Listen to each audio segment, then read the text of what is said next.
When I turned 18, the system was done with me. They didn't throw a party. There was no cake, no handshake, just a thin manila envelope and a signature on a discharge form. For 12 years, since I was 6, I had been a ward of the state, a file in a cabinet, a name on a roster.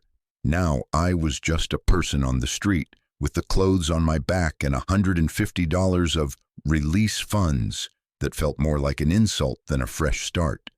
The head of the group home, Mrs. Gable, stood on the steps, her arms crossed, her expression a familiar mix of pity and impatience. She'd seen hundreds of kids like me walk down these steps and disappear. "That's everything, Leo," she said, her voice flat. "The social worker put your file contents in there. Not much to speak of." I knew what that meant. No keepsakes from a life I barely remembered. No sentimental trinkets. Just the cold, hard facts of my existence on paper. But as I stood there on that cracked concrete, the gate clanging shut behind me, I felt the weight of the envelope in my hand. It was heavier than it should have been for just a few documents. I walked to the bus stop, the city air feeling thin and sharp in my lungs after years of recycled institutional air. I didn't look back. There was nothing to look back at. The orphanage, the group home, they weren't homes.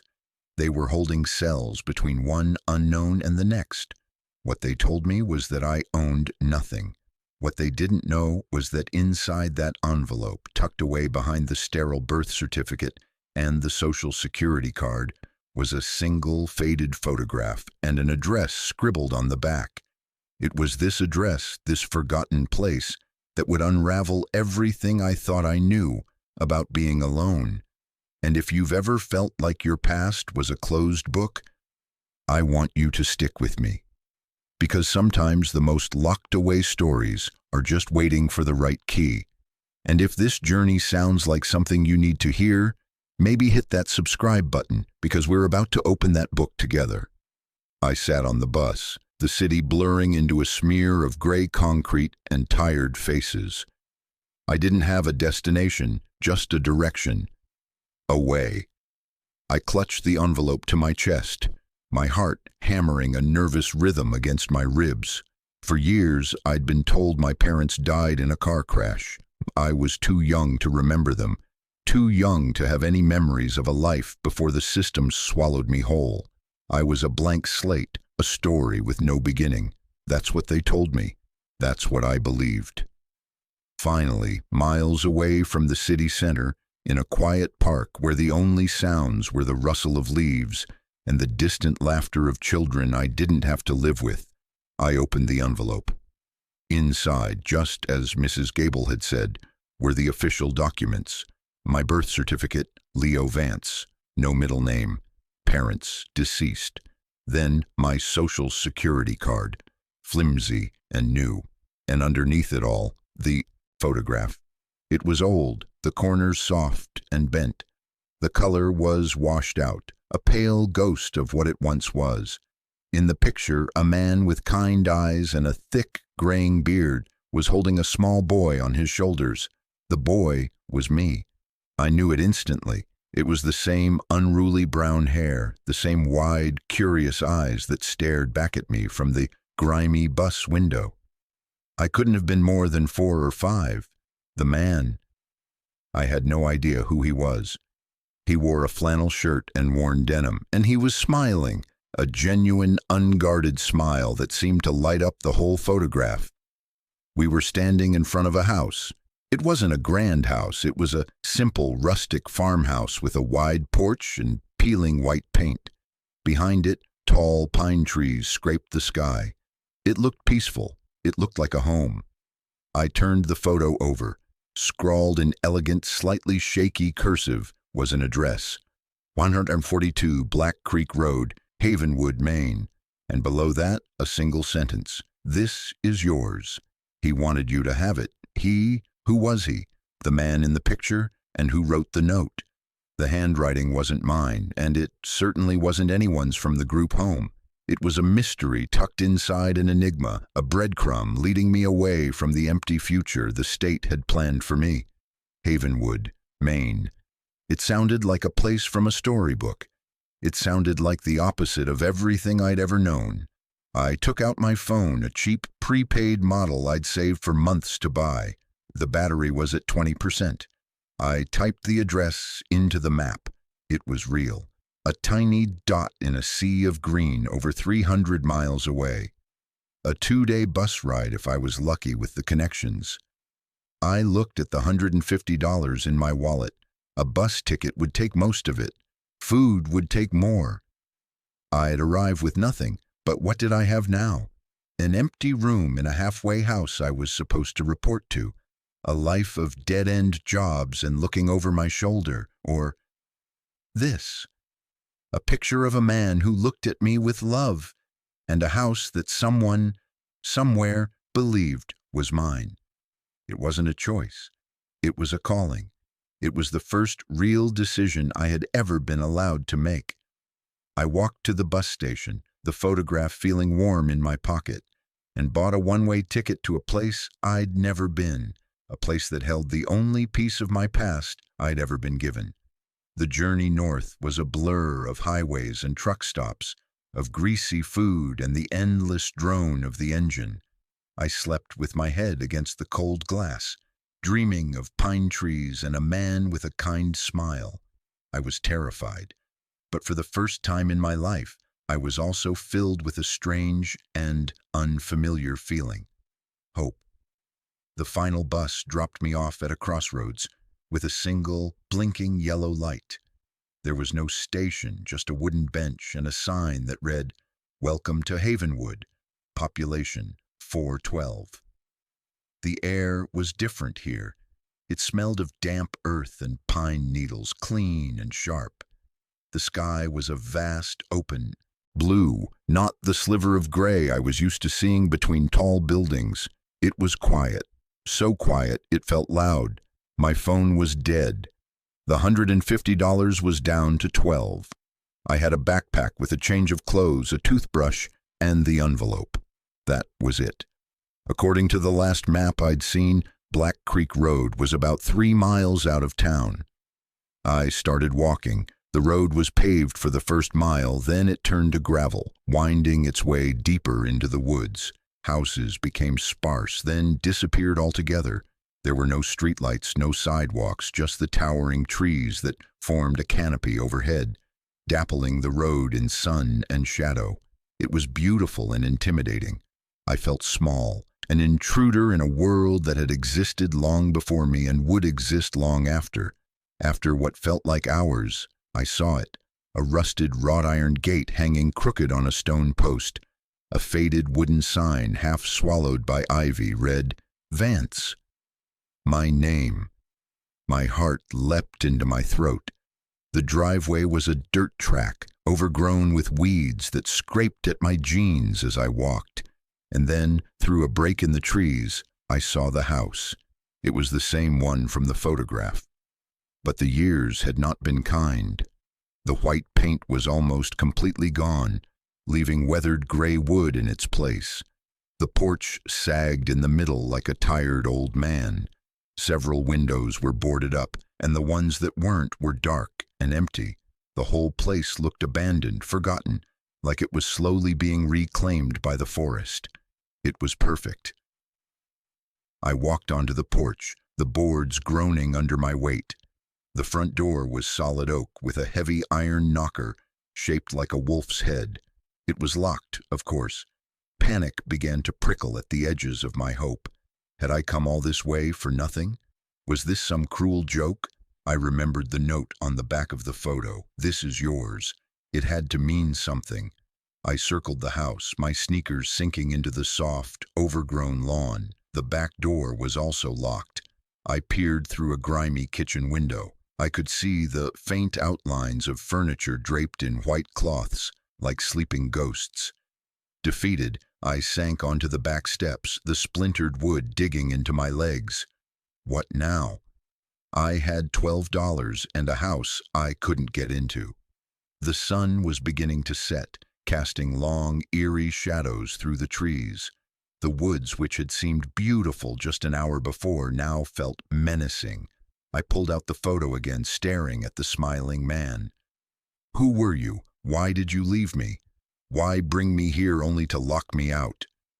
My fingers traced the faded image, and I felt a slight bump, a thickness on the back of the photograph that I hadn't noticed before. It was a small piece of tape, almost invisible against the aged paper. My fingers fumbled as I picked at the edge. It was holding a tiny, flat key. It wasn't a house key, it was smaller, like a key for a diary or a small box. Tucked beside it was another piece of paper, folded into a tiny square. I carefully unfolded it, the same elegant cursive, the wolf's tooth. I stared at the note, then scrambled back to the front porch. The wolf's head knocker. I looked at it closely. Its mouth was slightly open, its iron teeth bared in a silent snarl. I reached out a trembling hand and touched one of the canines. It was loose.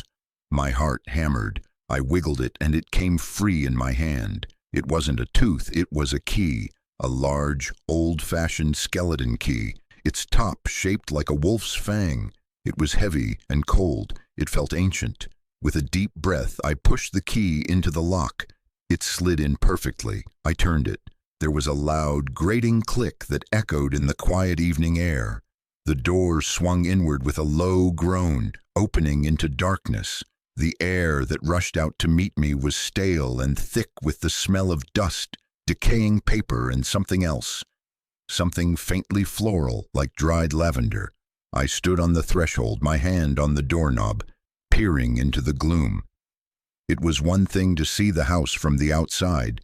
It was another to step into it, to cross from the world I knew into a place that held all the secrets of a life I'd never lived. The last sliver of sun dipped below the horizon, and the forest was plunged into a deep twilight. It was now or never. I took a step inside, and the heavy door swung shut behind me with a final booming thud, sealing me inside the past. The darkness was absolute. I fumbled for my phone, remembering it was dead. Panic, cold and sharp, seized me. I was trapped in a strange house, miles from anyone, with no light and no way to call for help. I took a few deep, ragged breaths, forcing myself to be still. My eyes slowly began to adjust, the faint moonlight filtering through the dusty windows, painting ghostly shapes in the blackness. I could make out the hulking forms of furniture under white sheets. A grand staircase rose up in front of me, its banister a thick, dark snake winding its way into the upper floors. My hands skimmed the wall beside the door, searching for a light switch. My fingers brushed against a small, cold toggle. I flicked it. Nothing. The power was off. Of course it was. I shuffled forward, my arms outstretched, my sneakers scuffing on the hardwood floor. My hand hit something solid, a table. I felt my way around it, my fingers tracing the contours of what felt like an old oil lamp, and next to it, a small rectangular box. I picked it up and shook it. The familiar rattle of matches. My hands were shaking so badly it took me 3 tries to strike one. The flame flared to life, a tiny, defiant star in the oppressive dark. I held it to the lamp's wick, and a warm, golden light bloomed, pushing the shadows back into the corners. I was in a large entryway. The walls were lined with books, their spines faded and cracked. The furniture was old but well made, solid wood and worn leather. Everything was covered in a thick layer of dust, a fine gray, powder that softened every edge and muted every color. It was a house that had been waiting for me.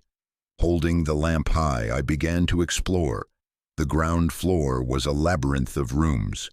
A living room with a massive stone fireplace, its mantelpiece bare except for a single empty picture frame. A dining room with a long table set for a meal that was never eaten, the chairs all neatly pushed in.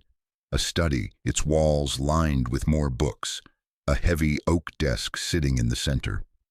On the desk, placed squarely in the middle as if someone had left it there for me to find, was a single sealed envelope. My name, Leo was written on the front in that same elegant script. My breath caught in my chest. This was it. This was the reason I was here. I sat down in the dusty leather chair behind the desk, the lamp casting a pool of flickering light on the envelope. My fingers trembled as I broke the wax seal, a simple V pressed into dark red wax. Inside was a letter, several pages long, written on thick, creamy paper. I unfolded it and began to read. My dearest Leo, if you are reading this, then it means two things. First, it means that I am gone, and second, it means that you have come home. I hope, with all my heart, that you can find it in yourself to call this place home, even though I was not able to provide you with one for so long. My name is Arthur Vance, and I am your grandfather. I had to stop. I put the letter down, my head spinning. Grandfather, the man in the photograph. I had a grandfather. All these years I'd been told I had no one. The state, the social workers, the counselors, they had all lied. A hot, bitter wave of anger washed over me, followed by a profound, aching sadness. I looked around the dusty room at the books, the desk, the faint outline of a life lived within these walls. His life, my grandfather's life. I picked up the letter again, my vision blurring with tears I refused to let fall.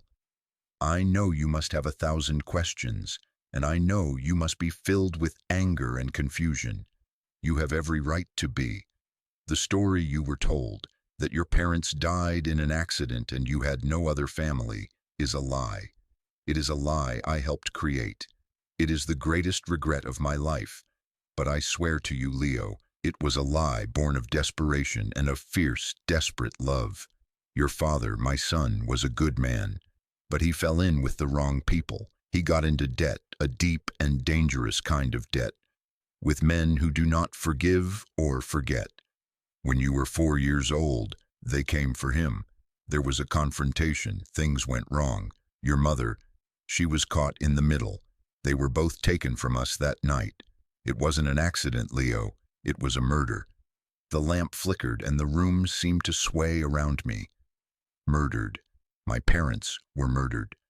The words didn't feel real. They were something from a movie, not from my life. The simple, tragic story of a car crash had been a comforting fiction, a neat and tidy explanation for my orphanhood. This was messy. This was violent. This was a truth I didn't know how to hold. The men responsible were powerful. They had the local authorities in their pockets. They made it clear that if I went to the police, if I told anyone what really happened, they would come for you next. You were all I had left of my son. I couldn't lose you too, so I made a deal.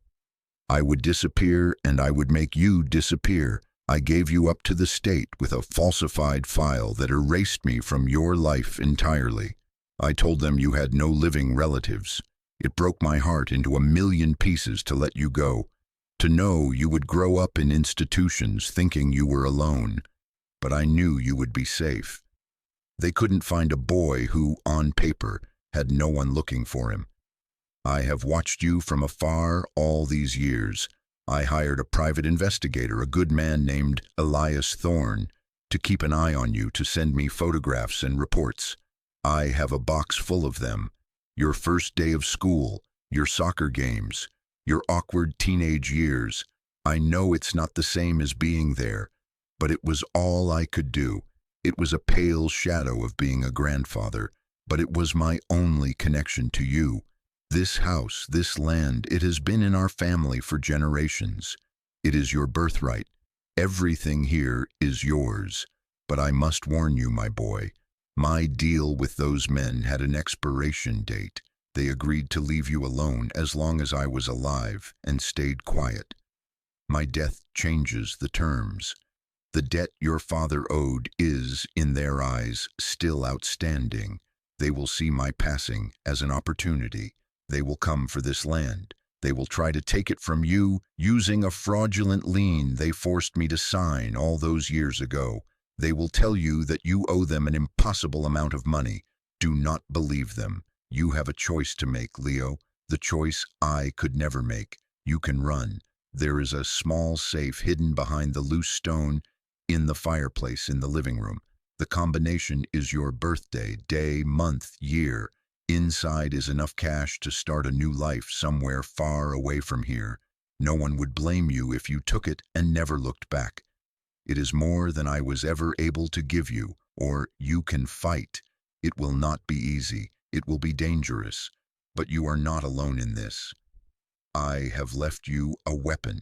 It is not in the safe. It is buried where we took our best photograph, the one I hope you still have. Look for the oldest pine at the edge of the clearing. You will find what you need to expose them for what they are. Whatever you choose, know this. I have loved you every day of your life, every single day. I am sorry for the life you have had. I hope in some small way this inheritance can be the beginning of the life you deserve. Your loving grandfather, Arthur Vance. I let the letter fall from my fingers. The pages drifted to the floor, landing silently in the thick dust. The room was silent save for the frantic beating of my own heart. My entire world had been dismantled and reassembled in the time it took to read a few pages. I wasn't an orphan abandoned by fate. I was a survivor, protected by a grandfather I never knew I had. My life wasn't a tragedy, it was a conspiracy. The emptiness I had carried for 12 years was suddenly filled with a story so immense it threatened to shatter me. I sat there in the dark, in the quiet of my grandfather's study, for a long, long time. The anger was still there, a hot coal in my chest. Anger at the men who took my parents, anger at the system that lied to me, and even a little anger at my grandfather for making a choice that condemned me to a childhood of loneliness. But underneath the anger, something else was growing, a sense of purpose, a sense of belonging. This house wasn't just a building, it was a legacy. It was the last piece of my family, and men I had never met were coming to take it. I thought about the two choices he laid out for me: run or fight. For 12 years, I had been running from my past, from my feelings, from the crushing weight of being nobody. I had run all the way here, to this house, to this moment. I was tired of running. I stood up, my legs stiff. I picked up the lamp and walked back into the living room, its light dancing across the shrouded furniture. I went to the great stone fireplace. The air was cold around it. I ran my hands over the stones, feeling their rough, uneven surfaces. One of them, near the bottom right, was slightly loose, just as he'd said. I worked my fingers into the cracks, my nails scraping against the old mortar. It was heavy, but it shifted. With a grunt, I pulled it free. Behind it was the black square door of a small safe. The dial was stiff with age. My birthday. I had spent so many years hating that day, a day that marked nothing but my entry into a world that didn't seem to want me. Now it was a key. I slowly turned the dial. Right, left, right, the numbers of my birth. There was a soft click. I pulled the handle, and the heavy door swung open. Inside, stacked in neat bundles, was cash. More money than I had ever seen in my life. It wasn't a fortune, maybe $50,000, but to me, it might as well have been $1 million. It was a plane ticket to anywhere. It was a new name, a new identity, a clean break. It was the easy way out. It was the escape I had always dreamed of. I reached in and touched the bills. They were crisp and real. I could take this money, walk out the door, and never come back. I could leave the ghosts of my parents and the legacy of my grandfather to be bulldozed and forgotten. I could be free. But as I stood there staring at the money, I realized something. Freedom wasn't about running away. Freedom was about choosing where you belonged. And for the first time in my life, I felt like I belonged right here. I closed the safe door, pushed the stone back into place, and walked out of the house, leaving the money behind. The moon was high in the sky now, bathing the overgrown yard in a silvery light. I had the photograph in my pocket. I knew the spot. The clearing behind the house by the edge of the forest. I found the oldest pine, a massive, gnarled giant that seemed to touch the stars. The ground at its base was soft with fallen needles. The letter said to dig. I had no shovel. I started digging with my bare hands. The earth was cold and damp, and it wasn't long before my fingers were raw and my nails were caked with dirt. But I didn't stop. I dug with a feverish intensity, driven by a need to uncover the final piece of the puzzle. After about a foot, my fingers hit something hard and metallic, a box. It was an old, military-style ammunition can, heavy and sealed with a latch. I dragged it out of the hole and onto the grass. It was locked with a simple padlock. I looked around, my eyes scanning the moonlit yard. In a dilapidated shed, leaning against the side of the house, I found a rusty spade. One hard strike and the lock broke. I lifted the lid. The contents were wrapped in oilcloth. I carefully unwrapped the bundle. Inside was not a weapon, not in the way I had imagined. There was a thick ledger book, its pages filled with my grandfather's neat handwriting. There was a series of cassette tapes labeled with dates and names. And there was another letter, this one much shorter. Leo, this is the weapon. Your father, bless his naive heart, thought he could outsmart these people. He kept a record of their dealings, their threats, their extortion. This ledger is a copy of his. After he was gone, I spent years gathering my own evidence. I met with people who were also their victims. I recorded their stories. The tapes are my interviews. The most important one is labeled Confession. It is the voice of one of the men who was there the night your parents died. He was young, scared, and full of guilt. I found him years later, dying of cancer. He wanted to clear his conscience. He tells the whole story. The name of the man who gave the order is Marcus Thorne. Thorne. The same last name as the private investigator my grandfather had hired. A coincidence? Or something more sinister? Marcus Thorne runs Thorne Development, the company that holds the fraudulent lien on this property. His family has controlled this valley for a century, through money, power, and fear. He is the man who destroyed our family. This evidence, it's enough to ruin him. But it is also dangerous. If he knows you have it, he will not hesitate to silence you, just as he silenced your parents. This is why I gave you the choice. The money is your escape. This box is your fight. There is a lawyer in town, a good woman. Her name is Sarah Jenkins. She is young, but she is smart, and she is not afraid of the thorns. Her father was a lawyer who tried to stand up to them years ago and lost everything. She has her own reasons to seek justice. You can trust her. Show her what is in this box. Let her guide you. Be careful, my boy. Be brave. Your grandmother always said that the Vance men were made of stubborn oak. I know you have that strength in you. This house is your fortress. Don't let them take it. Arthur. I closed the box, my mind racing. Marcus Thorne, Thorne Development, a recorded confession. This changed everything. This wasn't just about saving a piece of land anymore. This was about justice. It was about reclaiming a story that had been stolen from me, from my parents, from my grandfather. It was about facing the monster that had haunted my family for a generation. I carried the box back into the house, my hands no longer trembling. The fear was still there, a cold knot in my stomach, but it was overshadowed by a white-hot resolve. I spent the rest of the night in my grandfather's study, the oil lamp burning low. I didn't sleep. I sat in his chair, feeling the weight of the past and the pull of the future. The house was no longer a strange, intimidating place. It was mine. It was my home, and I would not let it fall. The next morning, with the ammunition box tucked safely in my backpack, I walked the 3 miles back into Havenwood to find Sarah Jenkins. Listen, if you've made it this far into my story, I just want to pause for a second. What I found in that house, it was more than just a secret. It was a crossroads. I think we all face moments like that in our lives. a point where you can either take the easy path and walk away, or you can choose the harder road because you know it's the right one. Maybe you've had a moment like that. Maybe you're facing one right now. It's in those moments that we find out who we really are.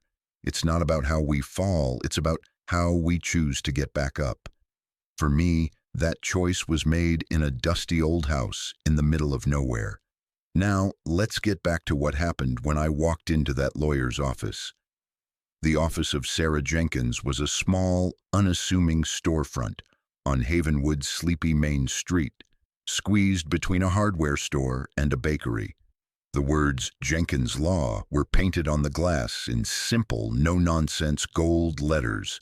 I pushed the door open, a small bell tinkling overhead, and stepped inside. The room was modest, filled with filing cabinets and the scent of old paper and brewing coffee. A young woman with sharp, intelligent eyes and fiery red hair, pulled back in a messy bun, looked up from her desk. She couldn't have been more than 30. "Can I help you?" she asked, her tone polite but wary. She was sizing me up, taking in my worn clothes, my tired face, the dirt still under my fingernails. "Are you Sarah Jenkins?" I asked, my voice hoarse. "I am." "And you are?" "Leo Vance." Her eyes widened almost imperceptibly. The name clearly meant something to her. "Arthur's grandson," she said, her voice softening. It wasn't a question. "You knew him?" "Not well," she admitted, gesturing for me to sit in one of the chairs opposite her desk. "He came to see me a few times over the years. Vague legal questions. He never told me the whole story, but he told me enough.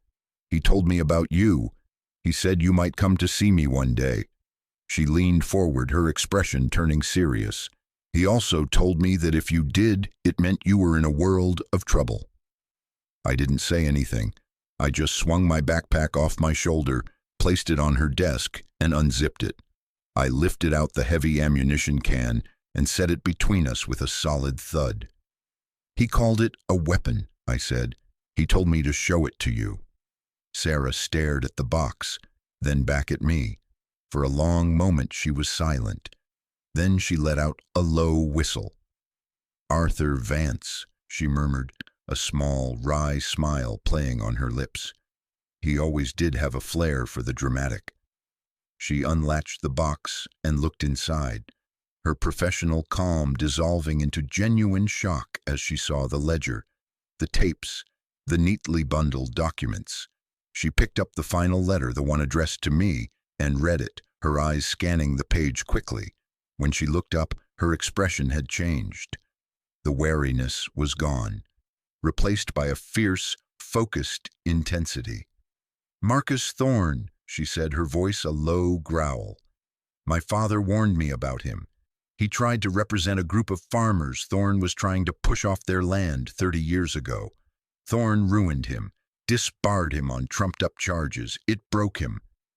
She looked at the contents of the box again, her hand resting on the ledger. This is the proof my father never had. This is a reckoning." We spent the next 8 hours in her office. She made a pot of coffee and ordered sandwiches from the bakery next door. We went through everything. I told her my story, from the group home to the key hidden in the wolf's tooth. She listened patiently, never interrupting, her eyes never leaving mine. Then we dug into the evidence. She read pages from the ledger aloud, her voice filled with a mixture of horror and legal fury. It detailed a pattern of extortion, blackmail, and violence stretching back decades, all orchestrated by Thorne Development. The real bombshell, though, was the tapes. Sarah had an old cassette player in a back room. We listened to them one by one, the voices of scared old men and women, telling stories of how Marcus Thorne had cheated them out of their land, their businesses, their livelihoods. And then we listened to the last tape, the one marked confession. The man's voice was weak, raspy, punctuated by fits of coughing, but his words were clear. He described the night my parents were killed. He named Marcus Thorne as the man who gave the order. He described how they staged it to look like a confrontation gone wrong during a robbery, how they threatened my grandfather, how they paid off the local sheriff to close the case. It was all there. A clear, detailed confession to a double murder. When the tape ended, the silence in the room was deafening. Sarah just sat there, her face pale, her knuckles white where she gripped the edge of her desk. "They didn't just steal your land, Leo," she said, her voice shaking with rage. "They stole your entire life." She took a deep breath, composing herself, the lawyer taking over again. "This is more than enough. The confession, corroborated by the ledger and the other testimonies. It's a criminal case, not just a civil one. We can take this to the state attorney general. We can bypass the local authorities Thorne has in his pocket." "So we can win?" I asked, the word tasting strange in my mouth. I wasn't used to winning. "Winning isn't the right word," she said, her gaze sharp. "This isn't a game. This is an exorcism. Thorne has haunted this valley for too long. If we do this, we're not just fighting for your house. We're fighting for everyone he's ever hurt." She leaned back in her chair. "But I have to be honest with you, Leo. It's going to be ugly. Thorne will fight back, and he'll fight dirty. He'll try to discredit you, to discredit me. He'll threaten us. He has deep pockets and long arms. Are you ready for that?" I thought of my grandfather digging a hole in the dead of night to bury a box of truth. I thought of him spending his life alone in that house, watching me from a distance, all to keep me safe. I thought of my parents, whose faces I couldn't even remember, their lives cut short by greed and cruelty. "I've been alone and scared my whole life," I said, my voice steady. "I'm not alone anymore, and I'm done being scared." Sarah smiled, a real, genuine smile this time. "Good," she said, "because I'm not scared either. Let's give him hell." The first shot was a letter. It arrived at the farmhouse a week later, delivered by a courier in a crisp suit, who looked deeply uncomfortable on the gravel driveway. It was from Thorne Development's legal team. It was a formal notice of foreclosure, citing an outstanding debt of $250,000, accrued interest, and penalties. It gave me 30 days to pay in full or vacate the property. It was exactly what my grandfather had warned me about. The paper felt cold and official, a declaration of war. I took it straight to Sarah. She read it, snorted, and tossed it into a file she'd labeled Thorne's Fiction. "Let them posture," she said. "They don't know what we have. We're not going to fight them on their terms. We're going to set the battlefield." Our strategy was two-pronged. First, Sarah filed a civil suit against Thorne Development, seeking to have the lien declared fraudulent and void. With it, she filed a motion for discovery, demanding all of Thorne's financial records related to my father and grandfather. This was the opening salvo, designed to put them on the defensive. The second part was more delicate. Sarah had a contact at the state attorney general's office, a young, ambitious prosecutor she'd gone to law school with.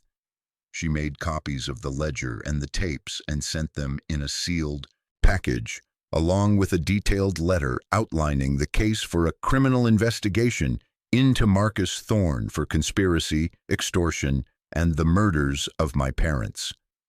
"Now we wait," she told me. "The civil suit will grind along slowly. The criminal investigation, that's the real bombshell. If the AG decides to open a case, Thorne's world will start to unravel." The waiting was the hardest part. The 30 days ticked by.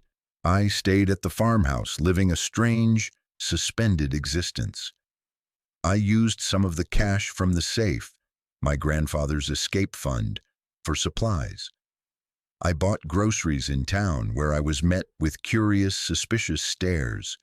News travels fast in a small town, and the word was out that Arthur Vance's long-lost grandson had shown up to claim the old place, and that he was tangling with Marcus Thorne. Most people kept their distance, afraid to be seen taking sides, but a few did not.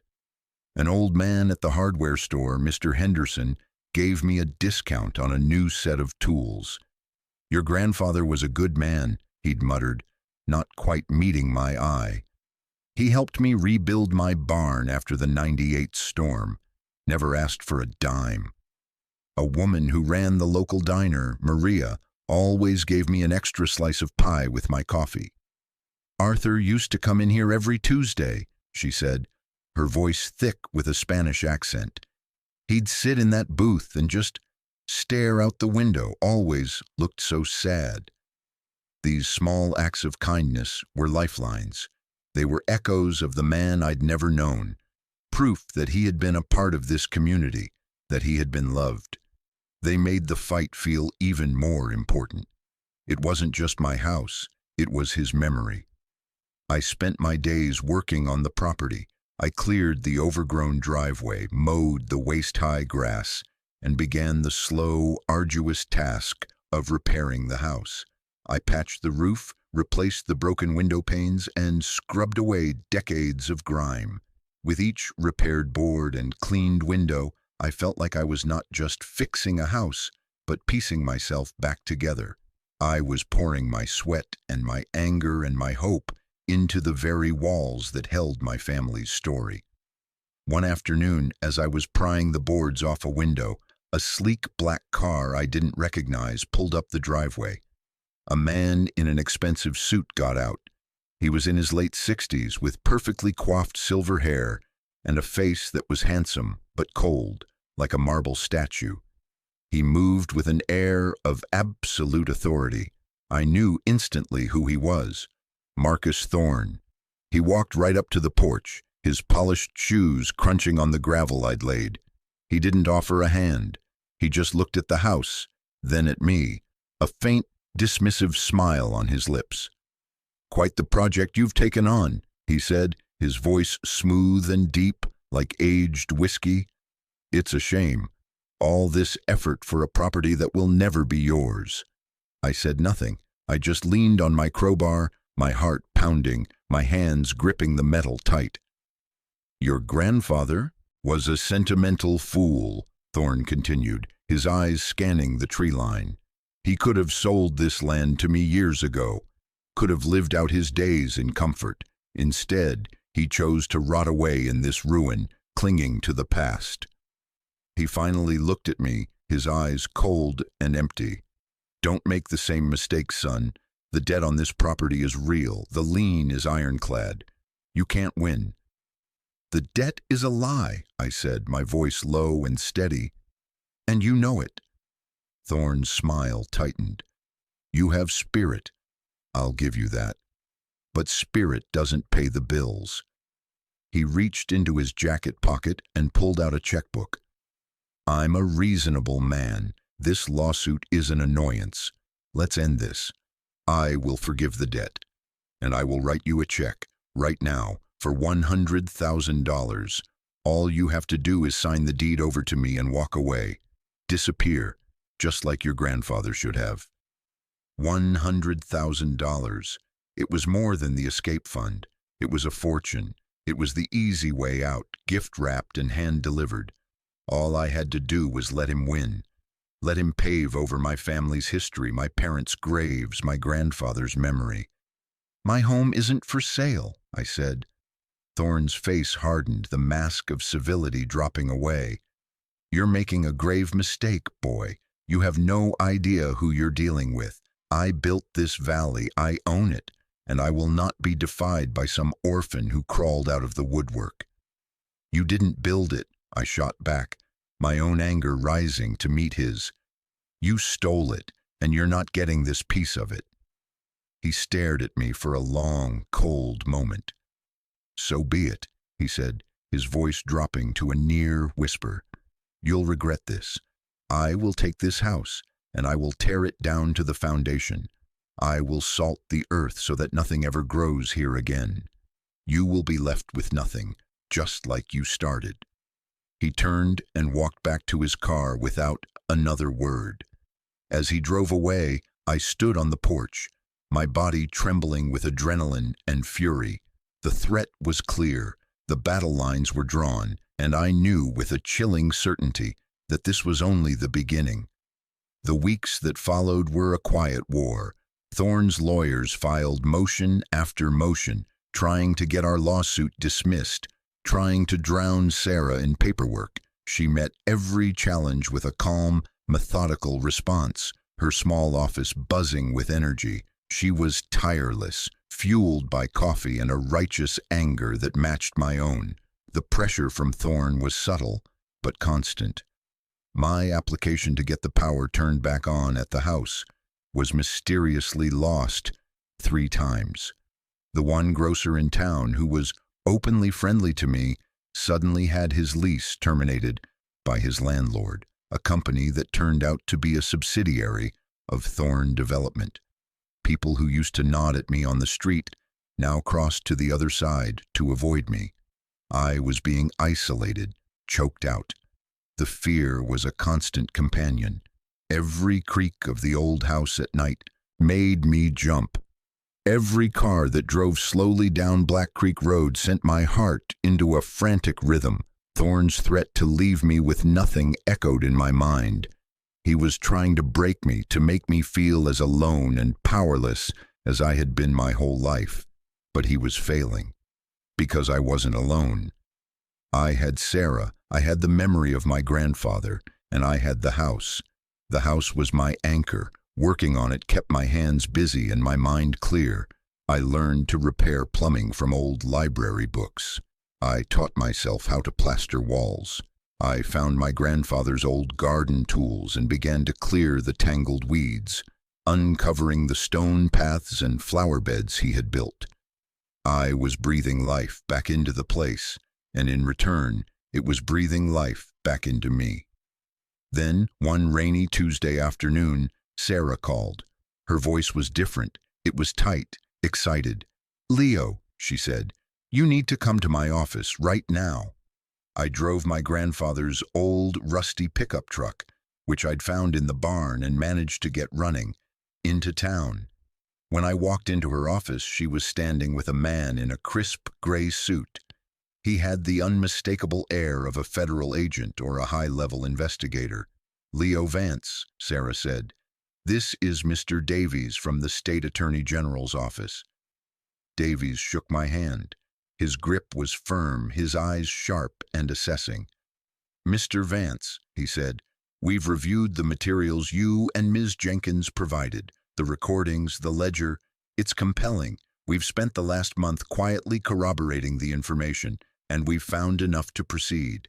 The Attorney General has officially opened a criminal investigation into Marcus Thorne and Thorne Development." The breath I'd been holding for weeks whooshed out of me. It was happening. It was real. "The confession tape is the linchpin for the murder investigation," Davies continued, his tone all business. "But the financial crimes documented in your grandfather's ledger, that's where we can move fastest. We've just served a warrant on Thorne Development's headquarters. We're seizing all their financial records going back 30 years. Sarah was beaming. "They're not just investigating the murders, Leo.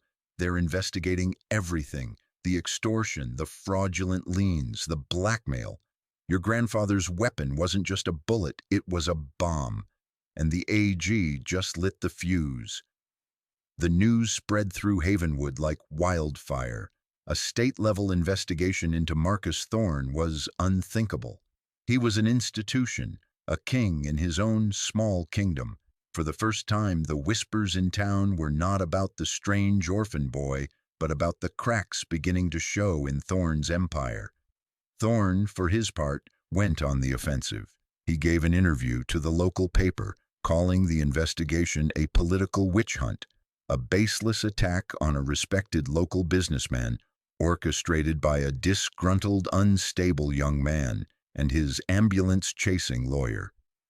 He painted me as a greedy opportunist, trying to extort money from him by fabricating a wild story. It was a good performance, but it was too late. The bomb had gone off. The day after the raid on his offices, The story was picked up by state and even national news outlets. The name Marcus Thorne was no longer associated with wealth and power, but with murder and corruption. Other victims, people who had been too scared to speak up for years, saw their chance. They started calling Sarah's office. They started calling the AG. The trickle of evidence became a flood. The civil case over the house was almost forgotten in the storm of the criminal investigation. Thorne's lawyers, once so aggressive, were now silent. A month after the investigation began, Sarah received an offer from them. They would drop the foreclosure suit. They would void the lien and give me a clear, undisputed title to the property. In exchange, they wanted me to sign a non-disclosure agreement and refuse to cooperate with the AG's investigation. It was a desperate last-ditch attempt to cut off the source of his problems. If I took the deal, the house would be mine, free and clear. I would have won my personal battle. But the war for justice, for my parents, for all the other families Thorne had destroyed, would be lost. Sarah and I sat in her office, the offer letter on the desk between us. "It's your choice, Leo," she said softly. "No one would blame you if you took it. You'd have your home. You'd be safe." I looked out the window at the small town, at the people walking by, their faces a mixture of fear and hope. I thought about Mr. Henderson from the hardware store and Maria from the diner. I thought about Sarah's father. I thought about the raspy voice on the confession tape. This was never just about a house. My grandfather had given me two choices in his letter: run or fight. Thorne was offering me the same choice, a chance to run, to save myself, and leave everyone else behind. "Tell them to go to hell," I said. "We're going to see this through to the end." The end came faster than anyone expected. Faced with a mountain of evidence and a growing list of witnesses willing to testify against him, Marcus Thorne's empire crumbled. He was arrested. The trial was the biggest event in the history of Havenwood.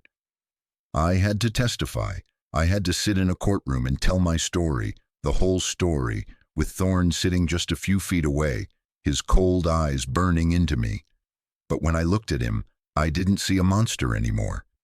I just saw a pathetic old man whose time was up. He was found guilty, not for the murders.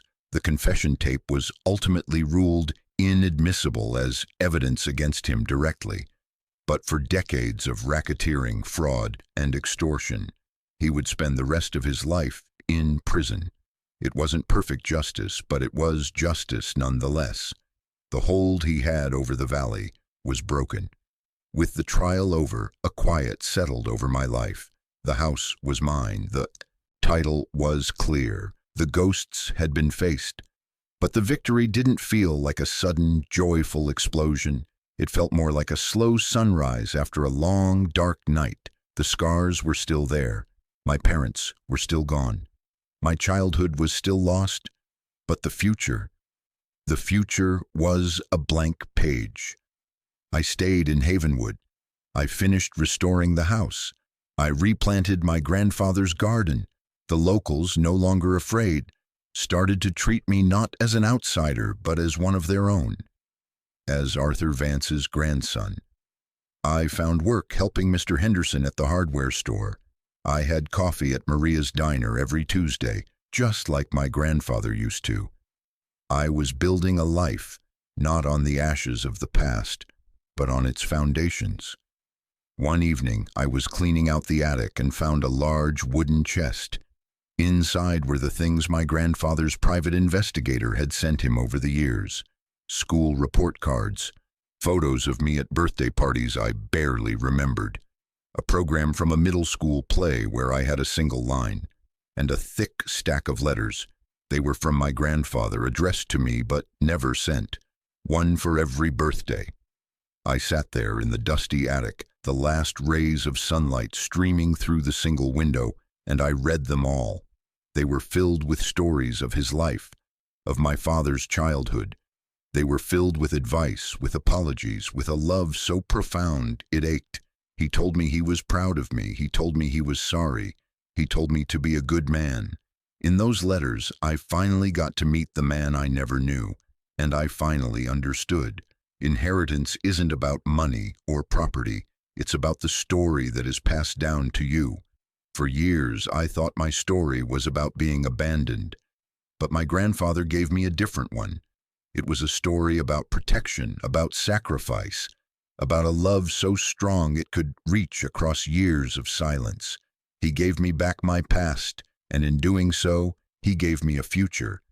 This house is more than just wood and nails to me now. It's a testament. It's proof that you can rebuild, that you can find a home not just in a place, but within yourself. The story of what happened here to my family, it taught me that the hardest choices are usually the ones that matter most, and that you don't have to be loud to be strong. Sometimes the most powerful thing you can do is just hold your ground. So I want to ask you, what's the story you're telling yourself about your life? Is it one someone else wrote for you? Or is it the one you're choosing to write for yourself right now? The past can be a heavy thing, but it doesn't have to be an anchor. It can be a foundation. If you've ever felt lost or like your story was stolen from you, I want you to know you're not alone. This community we're building here is for people who get it, people who are fighting for their own piece of ground. So if you haven't yet, subscribe and join us. And in the comments below, I want you to tell me about a time you chose to fight instead of run, because every one of those stories deserves to be heard. Every one of those stories matters.